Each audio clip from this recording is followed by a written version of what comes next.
So right about this time every night we bring you a special feature. Tonight on the Power Seat, I want to welcome Dr A.U. Akpabio, based at Netcare Jacaranda Hospital. He's a highly skilled specialist general surgeon with a special interest in complex abdominal surgery, minimally invasive procedures, and the management of advanced gastrointestinal conditions. He manages a wide range of conditions, including hernias, gallbladder disease, cholesterol disorders, abdominal cancers, and complex digestive tract problems, with extensive experience in both elective and emergency surgery. The doctor is particularly passionate about improving outcomes for patients requiring intricate procedures and second opinion consultations. Known for his calm bedside manner and meticulous surgical technique, Dr. Akpabio combines clinical excellence with compassion, patient-centered care. He believes in empowering patients through clear communication and thorough assessment and individualized treatment plans. Doctor, good evening. How are you? Welcome to the show. Good evening, Tich Mataz. Thank you so much for having me. And good evening to your listeners. It's good to have you. You know, men hardly visit doctors, Doc. Why is that? That's true. I think there are a wide range of answers for that, but it mostly probably has to do with social conditioning, you know. As men, we've been taught that toughing it out is a sign of strength. And so many men delay coming to see doctors or to seek help because they want to appear strong. And then also there could be a fear of going to see a doctor and ending up with a diagnosis that is serious, and that could also stop some men from coming to see the doctor. True. Yeah. I think I would say those are the two main problems: fear and the social conditioning around having to tough it out as a man. Yeah, you're right. Whenever we're growing up as kids, it'd say, "Hey, don't be a wuss. Be a man. Be strong." Exactly. Yeah. You deal with all kinds of complexities. You know, you specialize in complex abdominal surgery and minimally invasive procedures. For men who are hesitant about surgery, how has minimally invasive surgery changed their recovery time? And what is the messaging today for people like you to potential patients? So minimally invasive surgery, it sounds like a big word, but essentially all it means is that instead of making a big cut in the stomach to do the operation, we use small little incisions or cuts about 1 centimeter wide, and we use specialized instruments and cameras to do the operation. So this is a new innovation, and really what it does is that there's less post-operative pain for the patients, there's very little scarring, and the patient can come back to their work or go back to their work quicker than normal, or quicker than usual. It also gives us better visualization because the camera magnifies the working field, and it leads to better surgeries. There's less chance of infections as well because the cuts that we use are smaller, and it can turn what was previously major surgery into a more controlled, more manageable surgery with a quicker recovery time. What are the early warning? Go ahead, Doc. Yeah, well, I was going to say so the messaging to patients is that they do not have to be afraid of many of the conditions that they previously were afraid of, because we now have newer techniques that are safer and less scary. Yeah. Are they cheaper though, Doc? So that's a good question. When they started, they were significantly more expensive, but now the costs are comparable to an open procedure. And in some cases, when you factor in the increased recovery and shorter hospital stay, it works out to be cheaper than an open procedure. Right. And what are the early warning signs of a hernia or groin swelling that men should not ignore? So yeah, often I see many patients walking around with lumps on their abdomen, lumps in their groin that come and go, and they just sort of accept it as a weird body quirk of theirs. So if you have any lump in your abdominal area or in your groin or in your scrotum, do not ignore that, especially if that lump suddenly becomes trapped. And, before it used to come and go, and then all of a sudden it's there. If it becomes painful or if you have nausea and vomiting, this becomes a surgical emergency and requires care. But the message is any sort of lumps in the groin area or in the abdomen, seek medical advice. What normally causes these lumps, Doc? So the causes for hernias, abdominal hernias, are wide and varied. They can occur with age as somebody gets older and the quality of your tissues degenerate. We also know that certain conditions like smoking leads you to have lower quality collagen fibers, which could predispose you to hernias. A common one is people that have lots of increased pressure in their abdominal region. So people that do lots of manual lifting or lots of heavy labor, they could be prone to having these hernias. And then I see that less frequently in my practice, but some of them are congenital, meaning that the patient has been born with it, and maybe they only notice it later on in their life. Yeah. And colorectal cancer and gastrointestinal disorders remain significant concerns for men. What role does early diagnosis play in reducing the need for emergency surgery? Yeah, so I would just like to start by saying colorectal cancer is really a shifting disease in clinical practice. Before, we used to think of colorectal cancer as a disease of old age and older populations.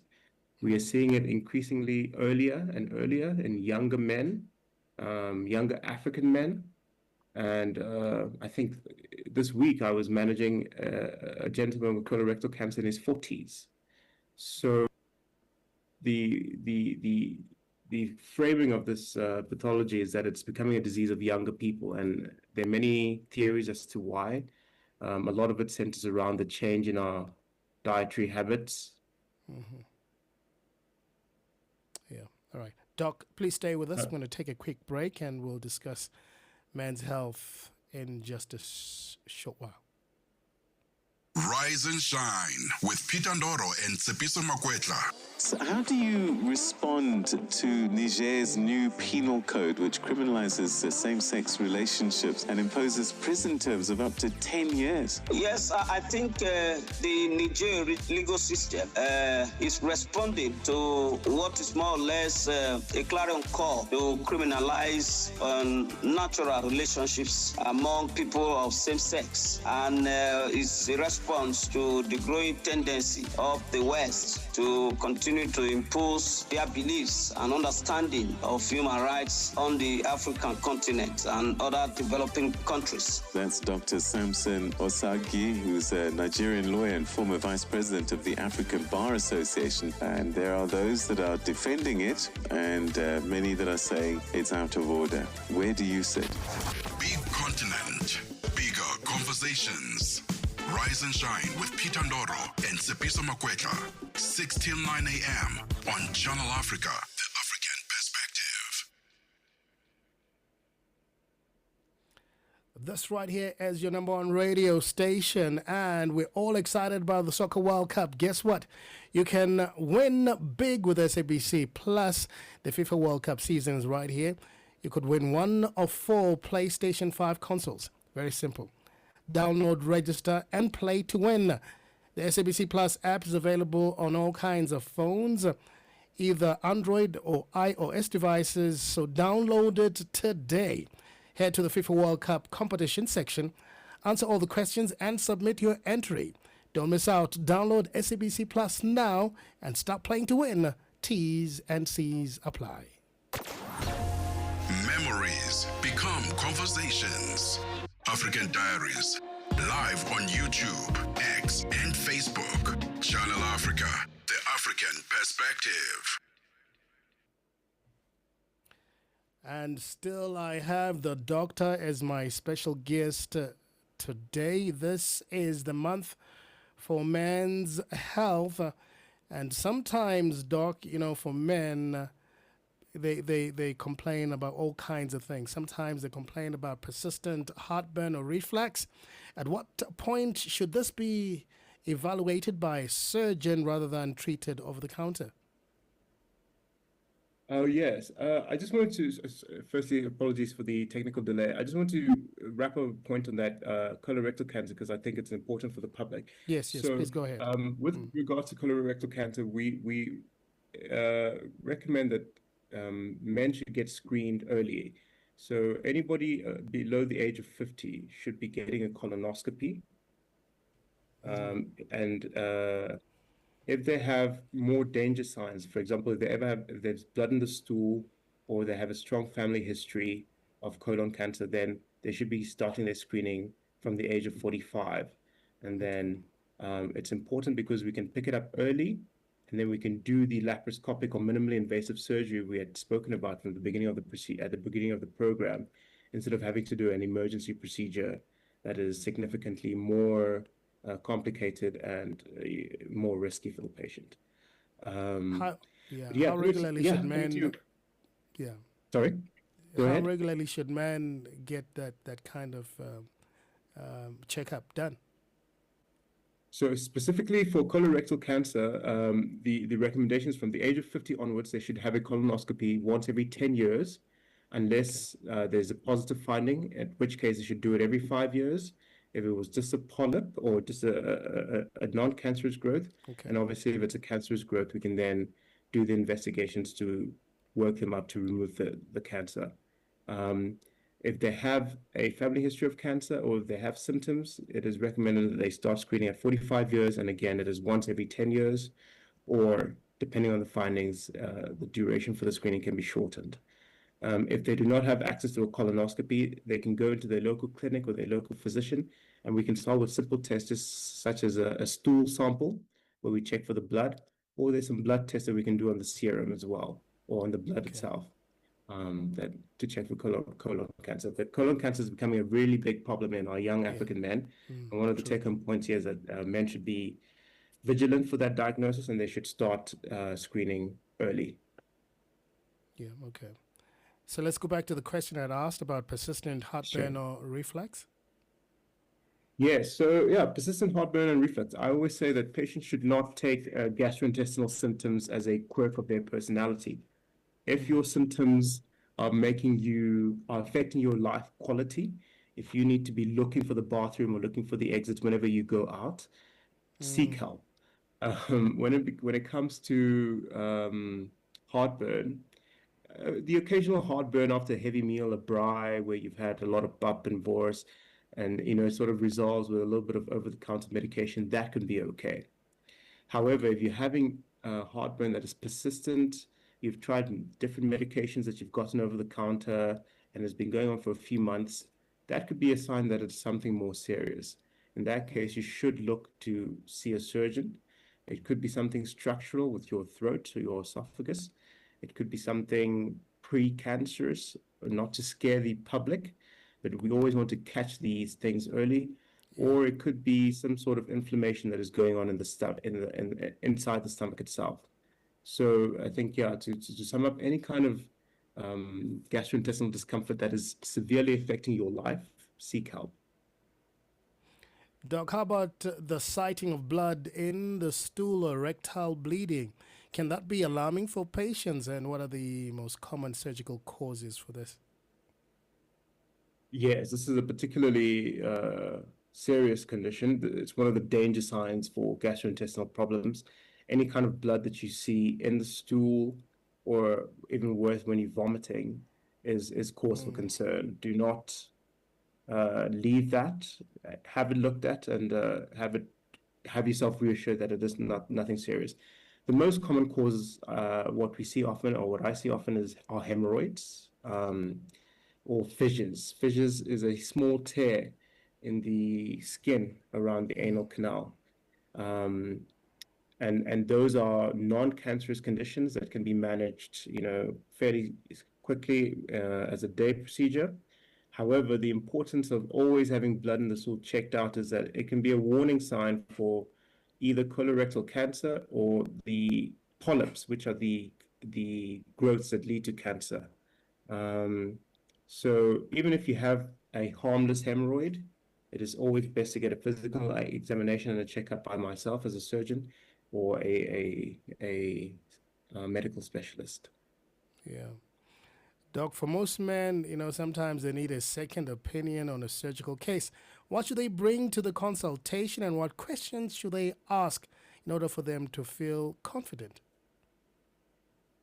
Yes, second opinions are very necessary sometimes, and I think as medical professionals, we do not look at them with any kind of judgment, and as patients, they should not be afraid to go for a second opinion. However, to make it fruitful, you don't want to waste the time that you've already spent getting worked up. So come to the consultation with all your medical records, any operations that you've done, any blood tests that you've done, any CT scans or ultrasounds or MRIs that you've done, with the reports, and present all of that to whoever you're going to seek a second opinion from. And then some of the questions that I always think are useful is ask what your treatment options are at the second opinion and ask for a full range of them. So leave the professional that you're seeing to do their job. Don't go there with the information, with the solution that was given to you by the last doctor. Ask them, what are my full treatment options? And then ask, if you go for a procedure, what is the recovery time for the procedure? And then do not be shy to ask myself or any other surgeon, how many times have they done the procedure and how comfortable and versatile are they with that procedure? And Doc, for most men, unexplained weight loss can often be linked to advanced disease, right? So once you start losing weight, how worried should I be? Yeah, so just a brief background on weight loss. Weight loss or unexplained weight loss is a sign that the body is under significant strain and significant stress, and it's pulling resources from the reserves of the body to try and deal with the stress that it is under. If this happens, it is a serious sign. Whichever patient is experiencing unexplained weight loss should seek, again, advice from a medical professional, a surgeon. The main sort of concerns are any kind of cancer or malignant conditions. Typically, when I see those patients, I take time to take a thorough clinical history, including their family history, review any kind of investigations that they've had, including scans. And then I speak to my multidisciplinary team of specialists and other healthcare professionals to try and come to a correct diagnosis as to what the underlying cause for their weight loss is. Yeah. Today's fast and busy lifestyle, what kind of lifestyle factors should one consider? And what are your recommendations? What kind of food should people eat? What kind of weight and exercise, smoking, alcohol? Are these things really terrible? And how much should people drink? All right, yeah, so there's a few points there. My adage is that all the conditions I see can be boiled down to smoking, overeating, not enough exercise, or poor sexual practices. The majority of conditions I see could be traced back to those. So if we take those one by one. If you're smoking, obviously, as a medical professional, I cannot encourage that. You will have to stop. It's very difficult, but I mean, there are medications that can help you. There are mindfulness techniques that can help you, but smoking is one of the biggest risk factors for many of the conditions I see. When it comes to weight, we are seeing a rise in obesity and extreme weight fluctuations, especially now with these new weight loss drugs, is also contributing to some of the diseases that I see. Really? Rapid weight loss. Yes. Okay. So rapid weight loss with these weight loss drugs is contributing to a rise in gallstone formation.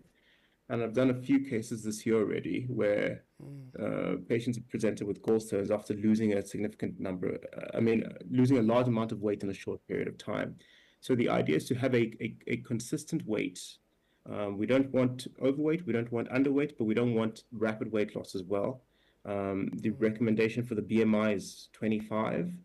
We know that this is a bit low for African patients, but a weight that is, yeah, I mean, a BMI of 25 to 27 is what's recommended. And then obviously when it comes to exercise, the exercise promotes good muscle building, and we know that muscle mass is a predictor of longevity of life and also how well you'll recover from an operation. So I always say movement is the first medicine. So my encouragement is you need at least 90 to 150 minutes of exercise daily, and it doesn't have to be at the gym, just little things that you can do every day. Take the bus, walk around in the office, maybe park further, take the stairs, all those little things just to try and get your step count up and get yourself moving. And then the last one is a bit more personal, but obviously to practice safe sexual practices so that they do not catch any STDs and or other conditions. How many steps should I walk every day, Doc? As many as you can, Tich. No, but yeah, like I said, the recommendation is 90 to 150 minutes of exercise, whether those are steps or any other activity. At least get about 90 to 150 minutes of exercise in daily. And, you know, with modern day lifestyles, how about mental and emotional stress? How does that affect one's well-being?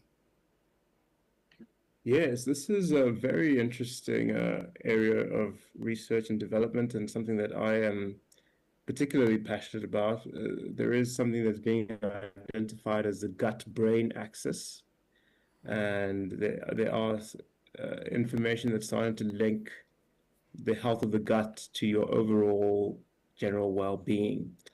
But before going to this sort of new research, what we already know is that chronic stress triggers inflammation, and inflammation causes changes all throughout the body, including the gut. It changes how mobile the gut is. It changes how food travels through the gut.